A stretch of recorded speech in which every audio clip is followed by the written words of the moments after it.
শুনলে আপনারা অবাক হয়ে যাবেন যে এই ছবির গল্পটা একটা স্যান্ডেলের উপর আমি লিখেছি। ঝন্টু কাকার এই জুতার সিনেমাকে আজকে কেরোসিন তেল দিয়ে ভাজবে। এই অখাদ্যের শুরুতেই রমজান কাকার গলায় ব্যাঙ আটকে যায়, তার প্রচন্ড কাশি পায় এবং পানি খেয়ে সে কাশি থামানোর চেষ্টা করে। এটা দেখে তার সন্তান বলে, তোমার ডাক্তার দেখাইতে হইব, ওষুধ খাইতে হইব। আর তাদের বাবা উত্তর দেয়, আমার সবচাইতে বড় আশা আমার ছেলে ডাক্তার হইব। এই দুই পিচ্ছি বাবার কাছে গান শোনার জন্য আবদার করে এবং শুরু হয়ে যায় সিনেমাটির প্রথম গান। জীবনের এই নৌকা চলে রে। গান শেষ হওয়ার পরে এই সাদা জামা পরা কাকু রমজান ভাইয়ার বাসায় আসে, কারণ সুজনের বাপে এই সময় বাড়িতে থাকে না। এই বান্দা রমজান ভাইয়ার বাসায় আসছে তার সুদে লাগানো 40,000 টাকা নিতে, যা সুদের ঠেলায় 80,000 টাকা হইয়া গেছে। তবে এই বান্দা তার সুদের টাকা মাফ করে দিতে চায়, কিন্তু বিনিময়ে মাঝে মধ্যে ইটিস পিটিস করতে হবে। প্রচন্ড রেগে গিয়ে খালামুনি নিজের জুতা খুলে কাকুর দিকে ঢিল মারে। কাকু রেগে গিয়ে সেই জুতা দিয়ে খালামুনিকে কয়েকটা লাগিয়ে দেয়। এমন ইন্টেন্স একটা মুহূর্তে তার দুই ছেলে স্কুল থেকে বাসায় আসে এবং তাদের মধ্যে সুজন জুতার গন্ধ নিয়ে সেই কাকুর উদ্দেশ্যে বলে, আমার মায়ের স্যান্ডেল দিয়ে মারছো, ঠিক আছে আমি এটা যত্ন করে রেখে দিলাম। এরপর আমরা দেখতে পাই দুষ্টু কাকু অপমানিত হয়ে রমজান ভাইয়ার কাছে গিয়ে পাশের বাসার আন্টির মতো গুটিবাজি করে। ওর স্বভাব চরিত্র ভালো না, তোর ঘরে জোয়ান পোলাপান আইনা গোষ্ঠী নষ্টি করে। এইসব বাজে কথা শুনে আমাদের বউ ভক্ত রমজান ভাইয়া রেগে গিয়ে কাকুর গলায় হাত তোলে। কাকুর চালাপেলা ডান্ডা মেরে ঠান্ডা করে পানিতে ফেলে দেয় রমজান ভাইয়াকে। তারপর রমজান ভাইয়া কোথায় যেন গায়েব হয়ে যায়। অন্যদিকে রমজান ভাইয়ার স্ত্রী রমজানকে দেখতে না পেয়ে এদিকে দিক খুঁজতে থাকে, কিন্তু কোথাও খুঁজে পায় না। আর এই খোঁজাখুঁজির মধ্যে শুরু হয় সিনেমার 2 নাম্বার গান।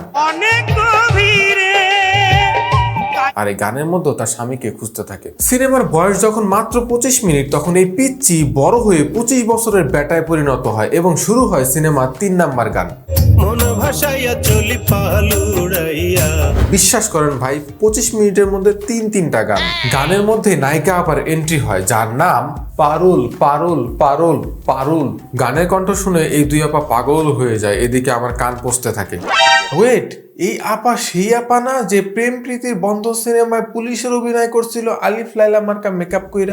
যাই হোক, ওনারা দুইজন মিলে গায়ককে খুঁজতে থাকে। দেখেন আপা আবার লুকিয়ে লুকিয়ে ক্যামেরার দিকে তাকায়। কিছুক্ষণ খোঁজাখুঁজির পরে আমাদের পারুল আপা গায়ককে খুঁজে পায়, যিনি হচ্ছে সুজন মাঝি, এবং তাকে পাওয়ার পর আমাদের মতো দর্শকদেরকে হাসানোর জন্য আমাদের পারুল আপা অনেক উদ্ভট টাইপের জোকস বলে, যেগুলো শুনে হাসি পাওয়া তো দূরের কথা, আমার কান্না পাইতেছিল। Please help me.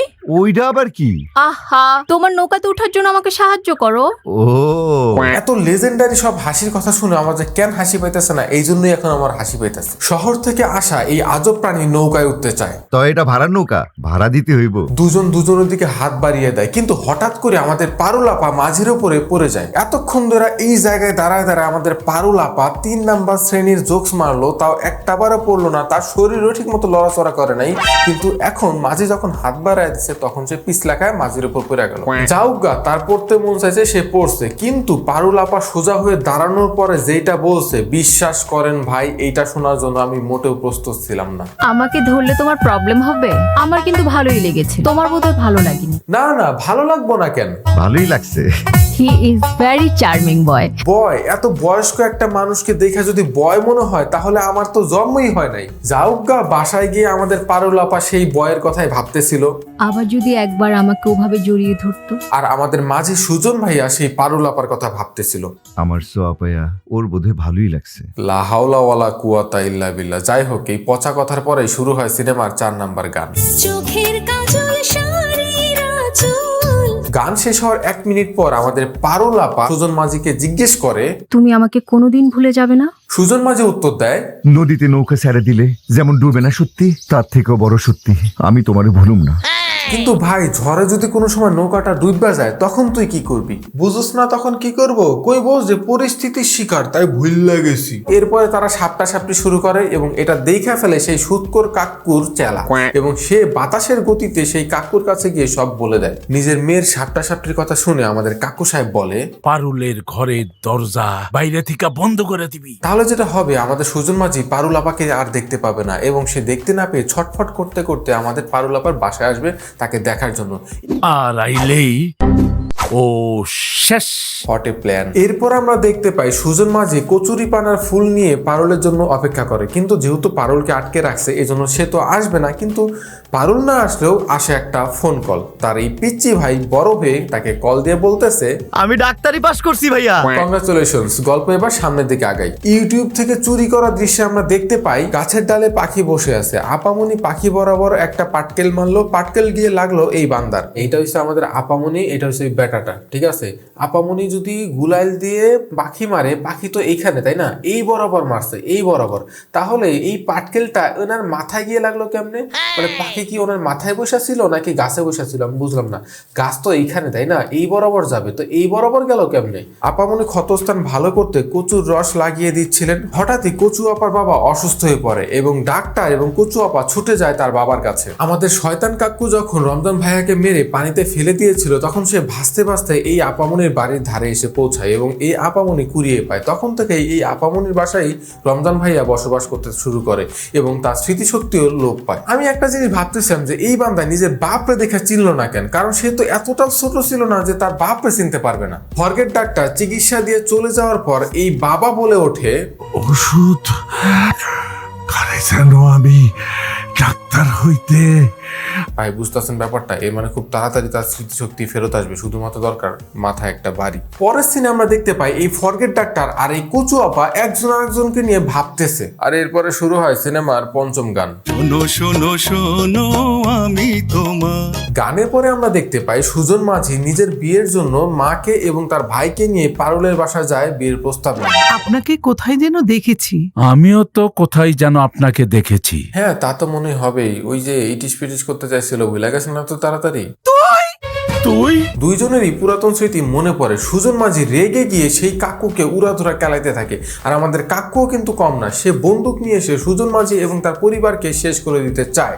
এমন একটা পরিস্থিতি দেখে পারুল এগিয়ে এসে সুজন মাঝি এবং তার পরিবারকে বাঁচিয়ে ফেলে এবং বলে, আপনারা চলে যান। গ্যাঞ্জাম করে বাড়িতে ফেরার পর সুজন মাঝি বলে, পারুলের শয়তানের মেয়ে, আর আজকের পর থেকে আমি পারুলের ভুলে যাবো। কিন্তু মমতাময়ী মা সুজনের গালে একটা লাগায় দেয়।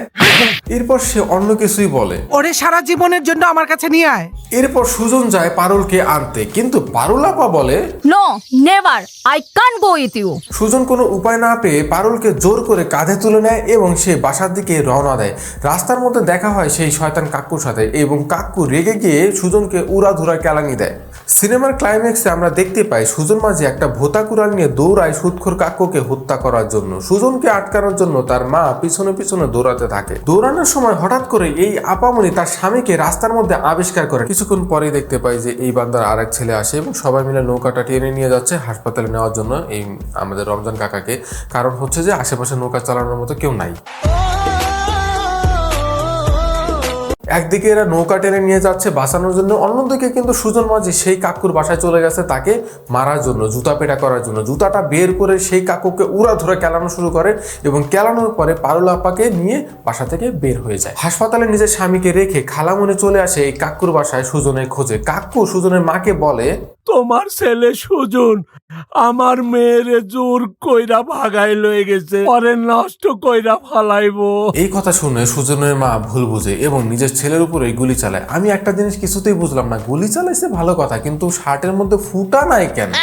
বুলেট কি অদৃশ্য হয়ে কোনোভাবে ঢুকছে ভিতরে? তা না হলে রক্ত বেরোলো কেমনে?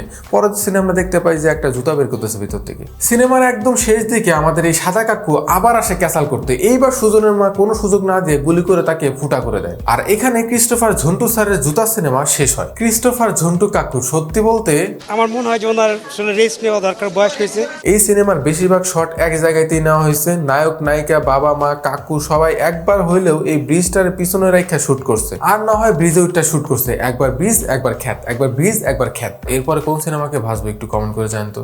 শুনলে আপনারা অবাক হয়ে যাবেন যে এই ছবির গল্পটা একটা স্যান্ডেলের উপর আমি লিখেছি।